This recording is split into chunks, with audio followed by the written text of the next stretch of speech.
Barcelona might actually become more dangerous after the financial crisis than they ever were before it. And that sounds ridiculous until you look at what Hansi Flick has already built. A dressing room that looks calmer, youngsters playing like veterans, careers being revived, a team that already crossed 300 goals under Flick, and a Barcelona side that just won La Liga while still looking incomplete. Because this summer is no longer just about signing famous players, it is about building the perfect Flick machine, a defender that can transform the high line, Centro de Raspadori, claro que sí! A striker that can terrorize Europe physically, Victor Osimhen, ceza sahası, karşı karşıya, Osimhen! Fullbacks that create midfield overloads, and La Masia talents already preparing to explode into the first team before the football world fully notices them. Because if players like Victor Osimhen, Alessandro Bastoni, João Cancelo and Julián Álvarez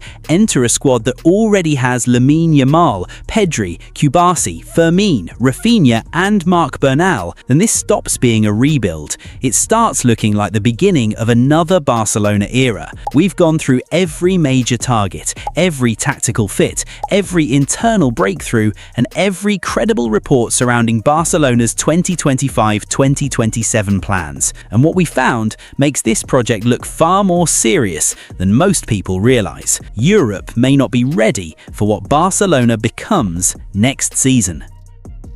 Here's the thing about Barcelona right now. They're not chasing transfers because the squad is broken. They're chasing them because Flick has already shown what happens when the right player walks into the right environment, and they want more of it. That's the real story. When Flick arrived, Barca weren't short of talent. La Masia kids, expensive attackers, experienced heads. Talent was never the problem. The problem was control. Control of matches, of emotions, of pressure, of the dressing room. That whole chaotic energy the club had been carrying for years. Flick fixed the mood. Suddenly, Barcelona were aggressive again, but not reckless. High press, vertical football, young players trusted from the jump. By April 2026, they'd already hit 300 goals in the Flick era. Lewandowski on 60, Raphinha on 53, Lamine on 39, Ferran on 35, Olmo on 20. This isn't a one-man system. Goals are coming from everywhere. But forget the numbers for a second. Look at what happened to the players. Raphinha. Before Flick, he was that guy. Talented, passionate, a little too in his feelings every time something went wrong. You loved him, but you were also slightly nervous about him. Under Flick, that fire got focused. 34 goals, 22 assists, 57 matches. Ballon d'Or top 5. That's not just a good season, that's a man who figured out who he is as a footballer. And when the younger players in that dressing room see Raphinha turning rage into leadership, they learn something real. Intensity's fine, but it has to serve the team. Then there's Ferran Torres, the internet's favourite punching bag for about 3 years straight. The memes were merciless, honestly, but Flick gave him clarity, a defined role, and Ferran responded with his best Barcelona season. 19 goals, Copa del Rey top scorer with 6, man of the match in the final against Real Madrid. The man who people said Barca had outgrown ended up scoring in a Clásico Cup final. Football is genuinely humbling sometimes. That title-winning Clásico on May 10th, 2026, Barcelona 2-0 Real Madrid, was peak Flick. No Lamine Yamal, Raphinha not starting, didn't matter. Rashford opened with a free kick, Ferran added the second, and Pedri controlled everything in between. And that was Barcelona's 29th La Liga title confirmed. 91 points, 14 clear with 3 games left. The structure just worked without needing every star on the pitch. That's what proper coaching looks like. Now, Lamine. We can't pretend everything around him has been perfectly clean. That comment before the Clásico, the one taken as Real Madrid steal, they complain, blew up all over Spain. When you're 17 or 18 and saying things that dominate the back pages, that's a dangerous place to be. Flick made sure the team was always bigger than the individual noise. That's not a small thing. Same goes for Gavi and Marc Bernal, both coming back from serious injuries in 2025-26. Gavi's whole identity is that he plays like every single duel is personal, which is brilliant until it isn't. The challenge now is keeping that intensity without running his body into the ground every other month. Pedri's story is different but just as important. In Flick's first full season, he barely missed a game, one match. For a player who'd spent years fighting injuries, that's everything. Pedri never needed more talent, he needed rhythm, continuity, and a system that didn't ask him to carry the whole club on his back. Flick gave him that. And Pau Cubarsí has become the clearest proof of Flick's trust in young players. 56 appearances at centre-back, composed on the ball, reads the game like someone twice his age, already got a contract until 2029. The kid is not a project, he's a first-team regular. So when Barcelona go into the transfer market, understand what they're actually doing. A striker isn't arriving just to score, he needs to press, stretch the pitch, punish teams leaving space. A defender isn't arriving just to defend, he needs to survive a high line, pass through pressure, and give the attack more security behind it. A fullback isn't arriving just to overlap, he's arriving to create midfield superiority and give Flick more tactical options. Under other managers, these are just signings. Under Flick, they become weapons. He's already calmed emotional players, revived written-off ones, protected teenagers from the spotlight, and given this club back its competitive identity. The machine already has a personality. Now they want to make it sharper. Barcelona need 3 very specific upgrades. A fullback with tactical flexibility, a defender who makes the high line less of a gamble, and a forward who genuinely frightens people.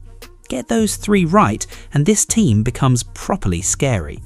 Start with João Cancelo. Not every monster signing costs $100 million.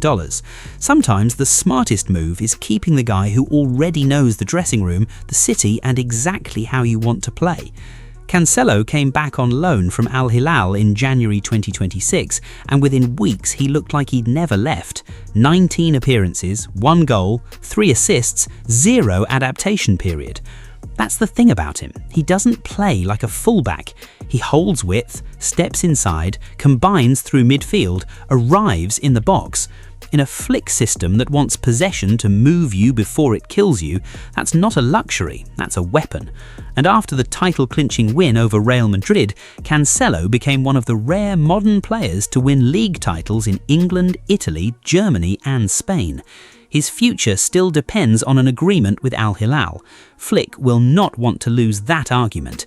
Now, Alessandro Bastoni. If Cancelo helps Barcelona control the ball better, Bastoni helps them control risk better. And honestly, that matters more.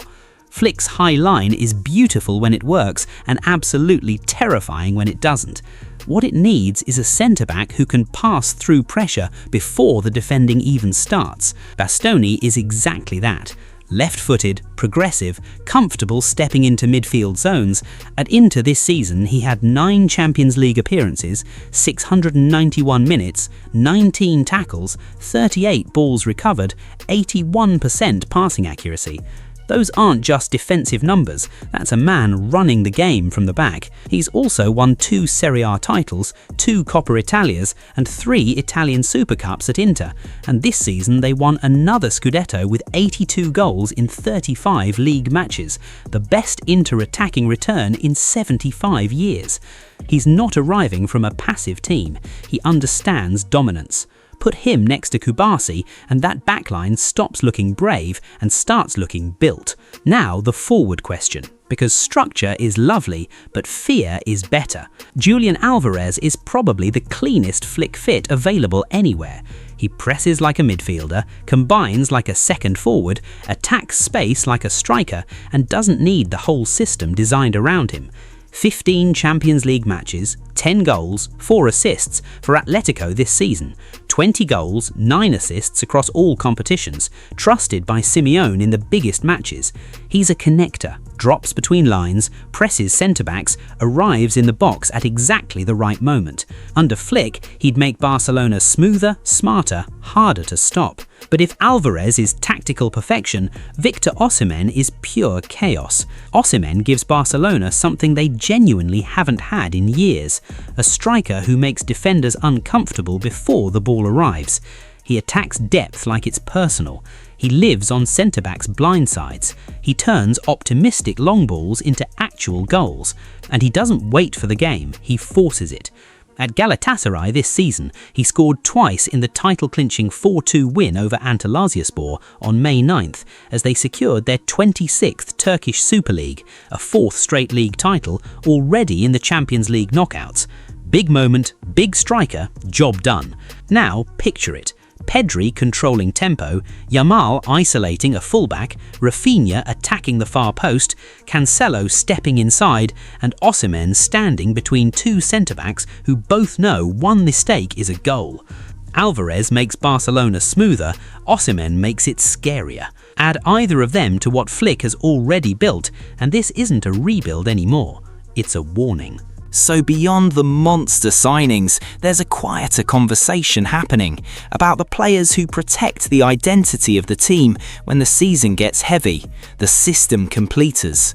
Marc Bernal is the most obvious one. Before his injury, Masia had already handed Barcelona a ready-made pivot. Tall, left-footed, calm under pressure, play simple when simple is right. Then 383 days on the sideline. Then, September 14th, 2025 against Valencia, he comes on in the 81st minute and assists Lewandowski in a 6-0 win. On his comeback. That's not a fairy tale, that's a statement. Flick needs a pivot who doesn't panic, who protects the centre-backs and knows when to speed the game up.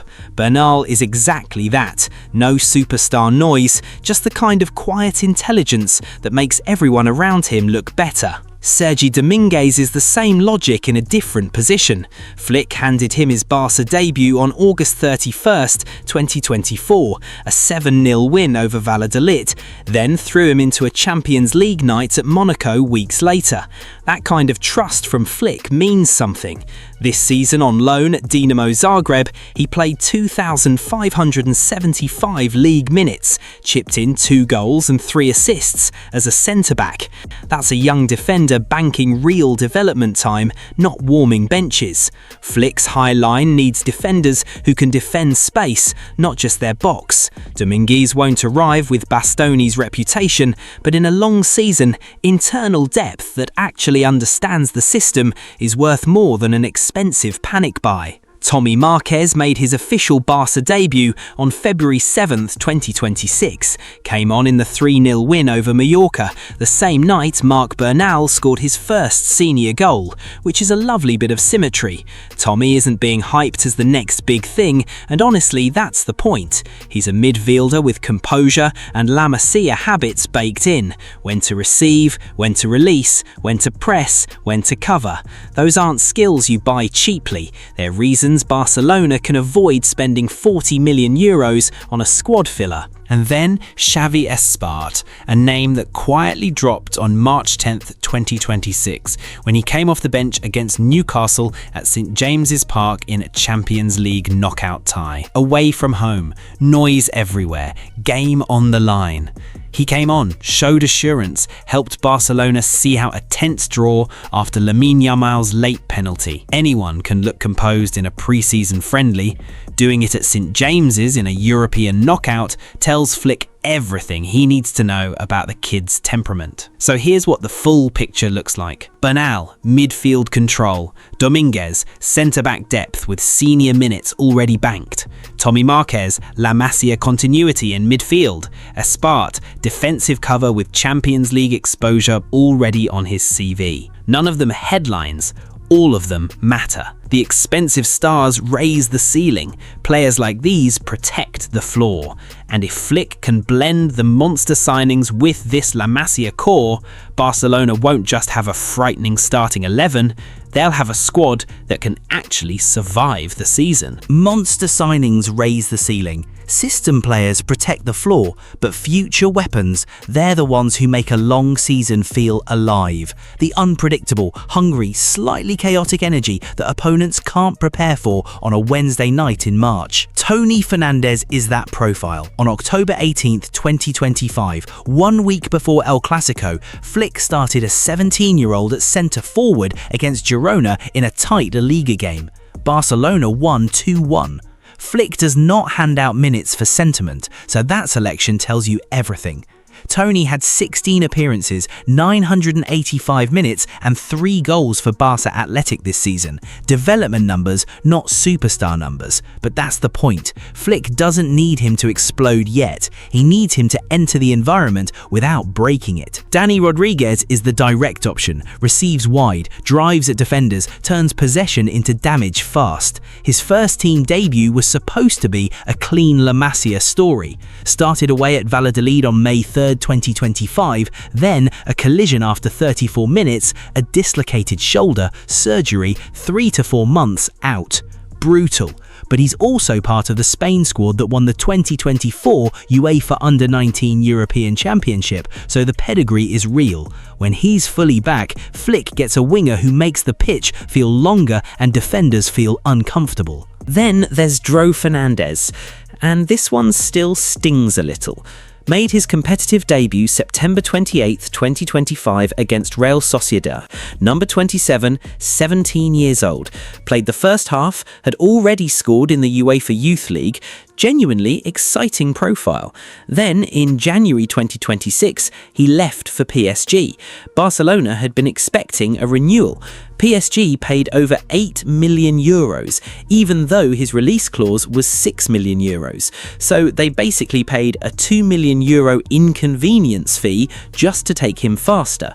He'd played 148 minutes across 5 appearances. Gone. That's not just a transfer, that's a warning. If the pathway doesn't feel real, if young players can't see actual minutes ahead of them, they leave, and someone else develops them. Jofre Torrens feels more like the model Barcelona want. Debuted August 16th, 2025, came off the bench in the 69th minute of a 3-0 win at Mallorca. 18 years old, left back with defensive solidity, physical power and genuine attacking intent going forward. In Flick's system, a fullback has to press, recover, behave like an extra midfielder and still have legs in the 80th minute. Jofre fits that physically. He's the kind of profile you're glad exists when your first choice left-back picks up a knock in November. And Rooney Bardghji is probably the closest of this group to the first team picture right now. Signed from FC Copenhagen, where he played 84 games, scored 15 goals, so he wasn't coming raw, he'd already handled senior pressure. This season, 1 goal, 1 assist in 19 La Liga appearances. But the underlying numbers are interesting. 20 shots, 12 on target, 60% shooting accuracy. He's creating chances. The goals will follow. He also scored in the 5-0 Spanish Super Cup semi-final win over Athletic Club in January and was part of the squad that collected that trophy alongside Jofre and Tommy Marquez. So, here's the group. Tony for clever attacking depth, Dani for directness, Dro as the cautionary tale about keeping your best academy talent, Jofre for physical fullback cover, Rooney for left-footed unpredictability cutting in from the right. None of them are ready to carry the team. That's not their job yet. Their job is to change games before opponents understand what just changed. Flick's Barcelona already have structure and identity. These are the ones who add the instability, the good kind, that makes this squad genuinely hard to read. Europe has been warned. This isn't Barcelona scraping themselves off the floor anymore. This is a club that remembered who they are and started building like it. The identity is back, the dressing room is controlled, the young core is already elite, and under Flick, every single player knows exactly what their job is. Now add smarter depth, add explosive attackers, add world-class signings on top of a structure that already works. This stopped being a recovery project a while ago. This is the beginning of another Barcelona era. And if the squad keeps growing and the finances hold together, which knowing Barcelona is always the interesting subplot, football has a very serious problem on its hands.